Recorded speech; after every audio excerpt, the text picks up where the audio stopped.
Alright, update po tayo. Patungkol naman sa BICAM. Ito, kalalabas lang po.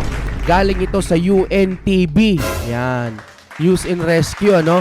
Patungkol ito sa BICAM, GAA, para malaman ho natin kung ano nang nangyayari. Kasi nga po, panay na lang po, BP Sara resign, tsaka impeachment kay BP Sara, kailangan tapusin agad, mga ganyan. So, dito naman tayo.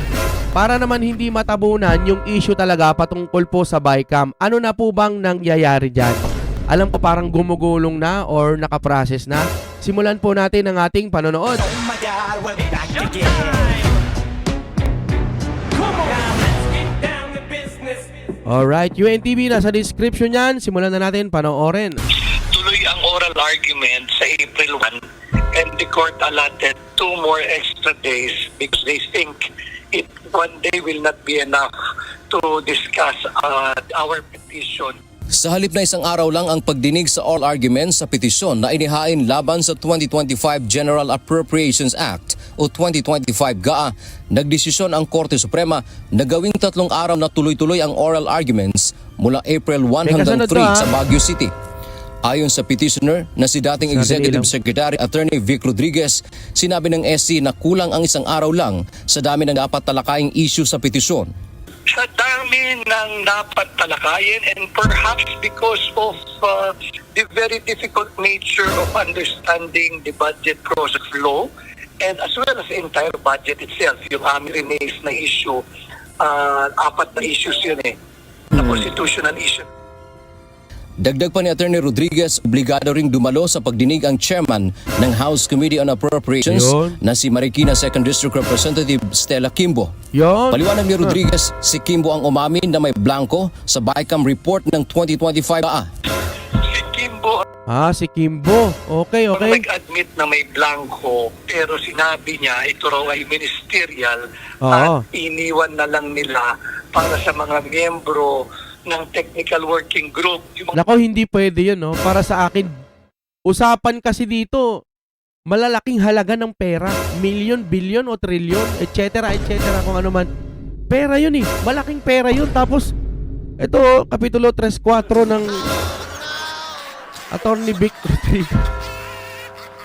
Grabe. Iniwan lang nila para sa mga technical working group yung mga empleyado ng Senado at etc. Di ba? Parang ipinagkatiwala dun yung malaking halaga na pwede kang magkamali. Hindi pwedeng ganun, ano? Base lang sa opinion ko. Empleyado ng Senado at ng mababang kapulungan to fill in the blanks in the bicameral Confidence Committee report. And I think the court would want to be clarified regarding her statement of admission and at the same time pointing to the members of the technical working group as the one who filled in those blanks. Bukod kay Congresswoman Kimbo, ipinag-utos din ng SC na dumalo ang Technical Working Group ng Senado at House of Representatives. Sinisikap ang kunan ng UNTV News ng reaksyon si Congresswoman Kimbo hinggil dito. Sabi naman ni ACT Teachers Party List Representative Franz Castro, dapat lang naharapin ito. Well, para sa amin na sa Makabayan, edi tama lang na harapin nila yon para magkaroon na rin talaga siguro ng jurisprudence or ng desisyon ang Supreme Court kaugnay doon sa BICAM kasi hindi nagiging transparent kasi ang BICAM. Yon! Nakuha ni Madam, palakpakan muna natin yan. Madam yan siyempre, di ba, sabi nga nila Sir Banat Bay, pag may tama, papalakpakan, di ba? Pag mali, minsan, magbigay tayo ng opinion. Pero ito, Franz Castro, Representative Franz Castro, medyo natutuwa tayo sa inyo ngayon. Yan. Sana magtuloy-tuloy yung ganyan.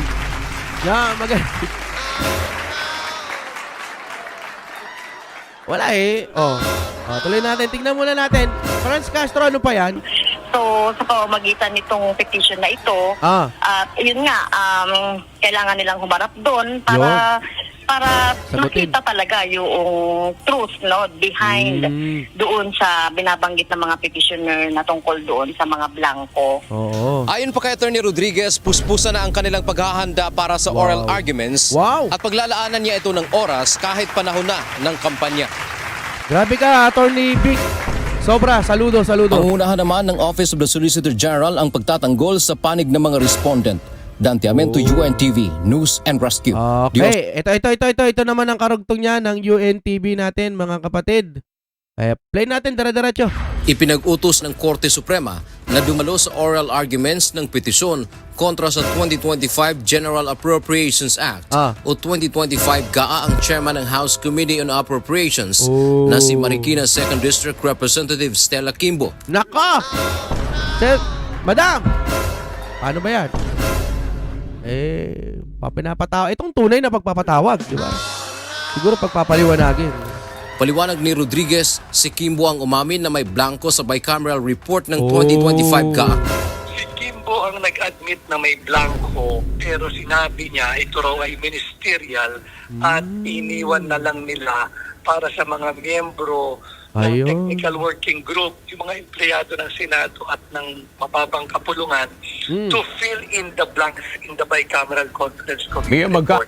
And I think the court would want to be clarified regarding her statement of admission and at the same time pointing to the members of the technical working group Nice. as the one who filled in those blanks. Bukod kay Congresswoman Kimbo, dapat din na dumalo ang technical working group ng Senado at House of Representatives. Wala namang reaksyon dito si Congresswoman Kimbo. Sabi naman ni ACT Teachers Party List Representative Franz Castro na dapat lang naharapin ito. Well, para sa amin, Ito bago to ha. Ayan 48 minutes. Basta 1 hour lang nakalipas. amin na sa makabayan. Alas isa lang yung balita. Tama lang na harapin nila yon para magkaroon na rin talaga siguro ng jurisprudence or ng desisyon ang Supreme Yes. Court kaugnay doon sa BICAM kasi hindi nagiging transparent kasi ang BICAM. So sa pamamagitan nitong petition na ito at yun nga kailangan nilang humarap doon para makita talaga yung truth, no, behind doon sa binabanggit ng mga petitioner na tungkol doon sa mga blanco. Ayan na mga kapatid. Di ba? Ngayon, dahil nga puro impeachment ang ating nababalitaan, dumako pa tayo sa isa na mas importante din. Ito, PhilHealth naman. Grabe, sunod-sunod to. Mia, magkano yung kabuuang utang na dapat mabayaran ng PhilHealth sa mga hospital claims? Balita yan. Magandang tanghali sa iyo, Aga. Nasa 59.6 billion ang naiulat na kabuuang utang mula sa hospital. 59.6 billion? Tapos binawasan yung budget ba ng PhilHealth? Paano babayaran yun? Adoy! Paano kung wala ng perang PhilHealth na ibigay na i-transfer na sa mga iba-ibang department? Yan tayo, bigay tayo ng ayuda Ay, Pilipinas. Sige, tuloy tayo. Denied claims. Subali, 8.8 billion pesos muna ang kumpirmado na ipoproseso na bayaran ng Philippine Health Insurance Corporation o PhilHealth. Bakit? Sa ipinagawang pagtitipon ngayong araw, sinabi ni PhilHealth President and CEO Dr. Edwin Mercado na uumpisahan na nila ang pagpoproseso para mabayaran na ang mga utang na ito 15 araw mula ngayon. Ngayong araw din, ayon si Dr. Mercado, ay ipopublish ng PhilHealth ang flexibility claim reimbursement para sa mga claimant. Sinabi ng opisyal na inaayos lang nila ang listahan dahil may mga denied claims mula January 2018 hanggang December 2024. Samantala, sinabi rin ni Dr. Mercado na aayusin nila ang ibang gastos ng ahensya para mas makatipid at magamit ang pondo sa nararapat na benepisyo ng mga miyembro. Nako, pwede. Efficiencies. So yung pong mga gaps na nakikita namin na pwedeng pagmulan ng mga unnecessary expense ay amin pong ipa-plug.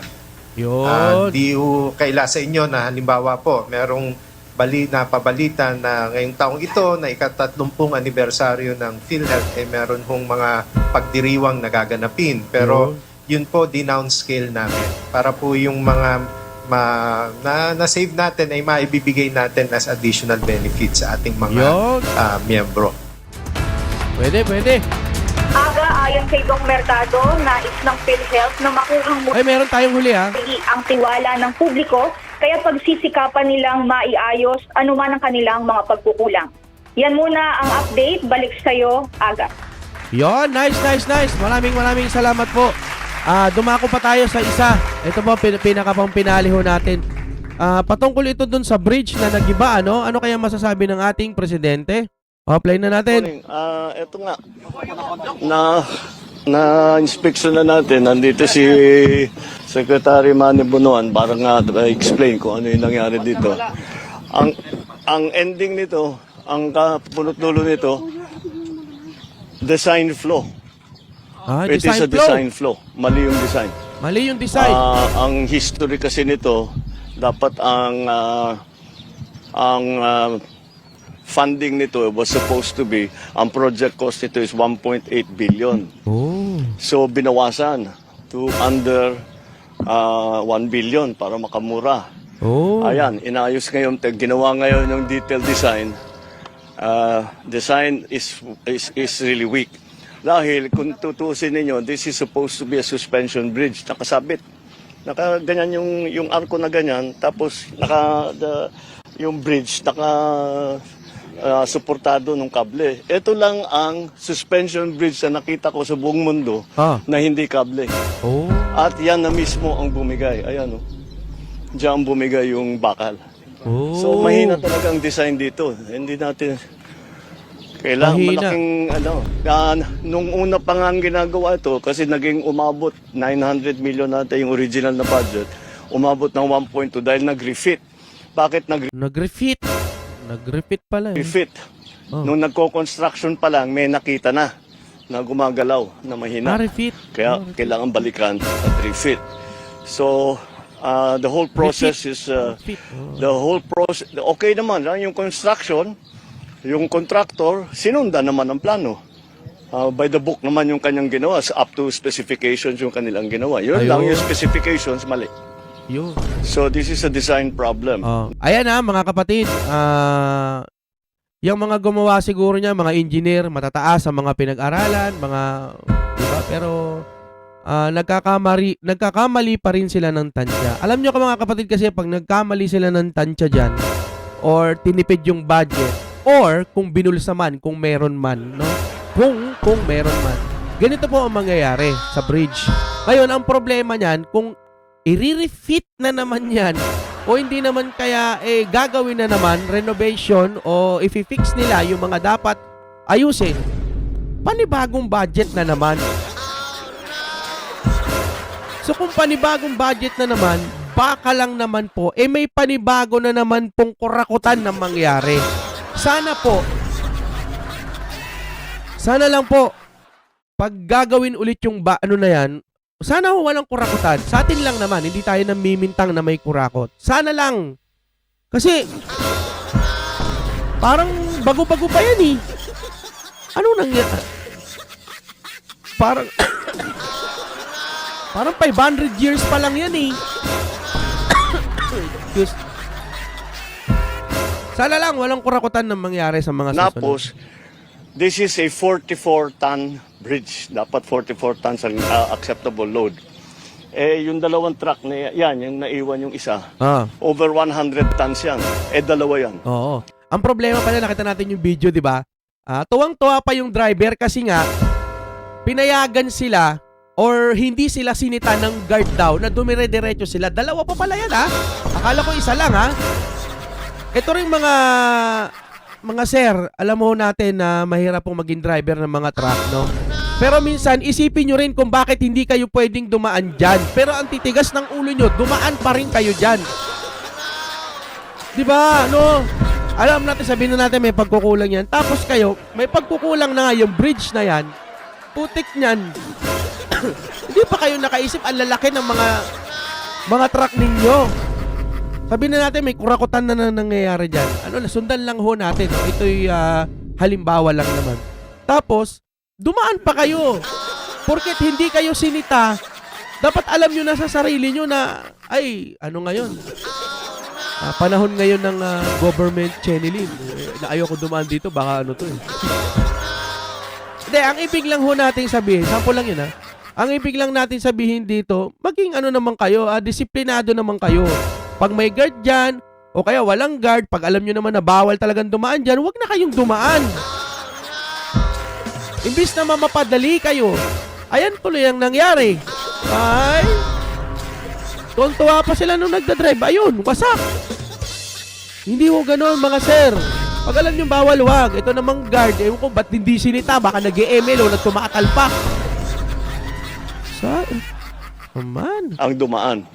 Kaya, ayan na nga nangyari. Hindi talaga kaya. So, wala, we have no choice. We have to go back. So, yung nagtitipid tayo, nagtinipid natin sa 1.8 million, 1.8 million? Ngayon, babalik na naman tayo. Gagastos na naman tayo ng malaki. Papalitan natin yung mga support, papalitan. Parang nagtayo na naman tayo ng bagong tulay. Yeah. Should be held liable.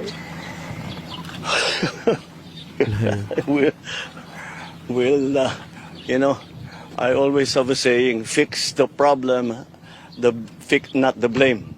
Ayusin muna natin yung problema. Believe me, we will find out who is responsible. Who is responsible is basically who made the design. Because their design was poor.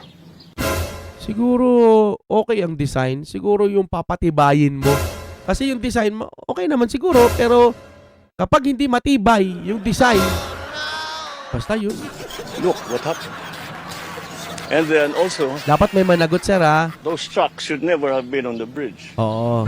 So, kasama rin yun. Sino liable doon? Province? Hindi national to. Parang, hindi Putusan kita dyan eh. National to eh. Parang gano'n eh, no? National. Biro lang naman yan.